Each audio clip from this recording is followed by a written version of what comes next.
try to fall in love with yourself, with who you are, and admire the person from within? What would happen if you unselfishly put yourself first? Think of the possibilities. What would your life be like? Let's find out. And let's start revving that engine.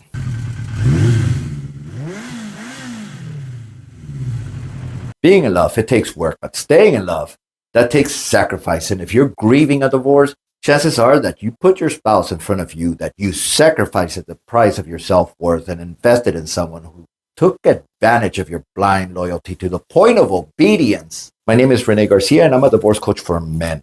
I've worked with thousands of men just like you to provide them with the tools necessary to thrive, not survive, but thrive in a post-divorce world. Getting through this or giving it time, it's just not enough. It's the status quo, and that's an unacceptable outcome because my goal, my mission is to have you find the superlative or the better version of you to come out of this so much better off that you're actually glad it happened. You win. Contrary to popular belief, men, we associate ourselves as a spouse much more than women do. While women usually have their existential crisis during the marriage, 94% of men undergo some kind of existential crisis during their separation. We begin to question our purpose and our reality in life. Many of us, we give so much of ourselves to our soon-to-be ex that when they're done with us, we have nothing left in the tank to begin loving the one true person that if you loved, could have possibly saved the marriage. Yourself. In a survey of over 300 men, about 35% said that they either hated or were unhappy with who they were during the first year of separation. Most common reason being guilt or shame or anger towards their ex. What I found astonishing is that 17% of men said that they fucking loved themselves within the first year after their divorce. So what happened? Frankly, they grew their balls back. I recently did this video on the two most difficult emotions that we undergo during the split, because the one commonality here is that we feel that we lost control over something that we really loved, your marriage. But once you get beyond the pain, once you accept that there is no turning back and that you have to embrace your new identity as a single man and single dad, you begin giving yourself new kind of permissions that you wouldn't have normally given yourself. In many ways, you become younger, and during the grief period, which in my opinion, it began way before she told you that she wanted out, but rather it began unwittingly from the minute that she started checking out.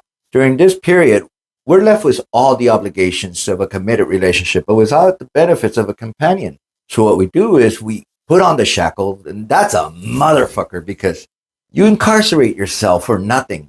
You're using self-punishment here. But when you let go of the handcuffs and realize that this should have been taken off a long time ago, once that happens, you get lighter. True story here. How do you say wife? Not husband, but wife in Spanish. Esposa. How do you say handcuff in Spanish? Esposa. True story, look it up. But when you recognize that you literally got rid of your esposas, you learn something. You learn freedom, and with freedom come choices, and with choices comes power, and with power comes confidence, and that right there is your end game. You earn your balls of steel. Loving or admiring yourself is a fucking drug. I've been there and it's bliss. It's nirvana. Think about all that wasted energy that you invested in making your ex happy. Why didn't you just invest it in a winner? Why not invest it in yourself, making the best version of you? Imagine the possibilities. My bliss, it came almost instantaneously when I found out about her entanglements. I looked at myself in the mirror and I said, Renee, you've reached a level of knowledge that you can never take back.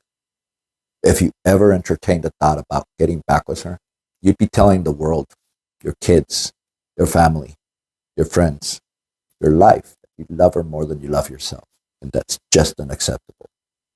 So like a good but scared soldier, I surrendered and I've embraced my new reality. I was now single, simple as that. It was sometime around midnight and I didn't get drunk. I didn't feel sorry for myself. I felt duped, and more than anything, I was just angry. So I went to work out at midnight. Yeah, I became my own motherfucker. How to find my superlative? All right, I have to be honest here. I just learned that word.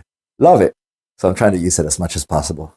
You know what I'm about to say? I hope that you see my intent here because it's not without any reservation, nor is it by any means any form of bragging. I'm hoping that you do the same and you make it your own with your way, with your skills and talents. So I hope you see beyond my words and more of my why behind this. I did something incredibly easy to do and much more effective than I ever expected. I just took personal inventory and I started practicing gratitude.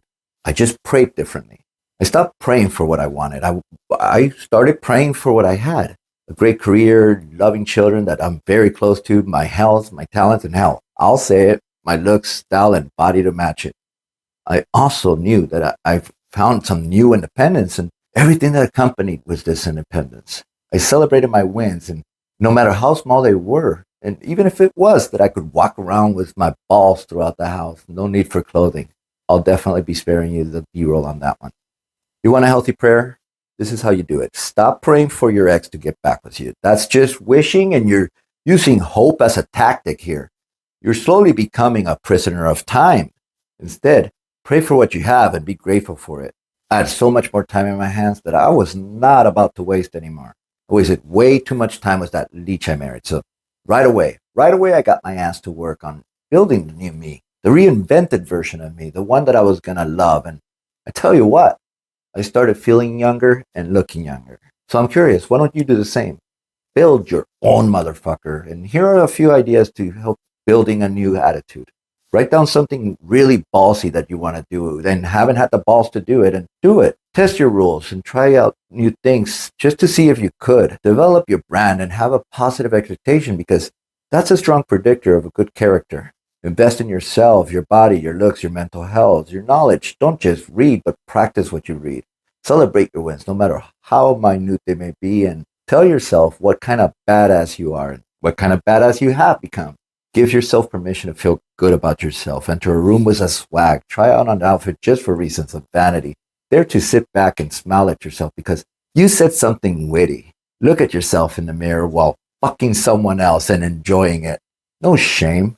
Why not? It's simple, it's human, and just shortchanging yourself if you are not giving yourself permission to feel.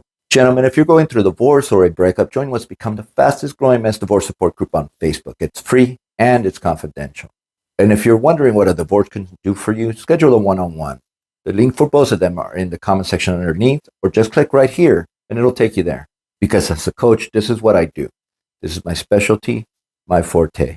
You and I will customize a plan to help in your recovery and help you get ahead of your current and your future problems that you may undergo, including that broken heart of yours. Because let's face it, your balls, they've been clipped and you need them. While I'm not an attorney, I've worked with dozens of them, and I'll provide you with something that, in case you haven't noticed, attorneys, they lack: a customized strategic plan, and it'll pay dividends because it'll save you money. And as a coach, I have something invaluable. I have clairvoyance of a predictable outcome. I'll help you bounce back so strong that that little wife of yours, she will rue the day that she gave up on you. I'll take you from A to Z. That's what I do. So click on the link and take advantage of the resources, including my expert opinion. Thank you very much.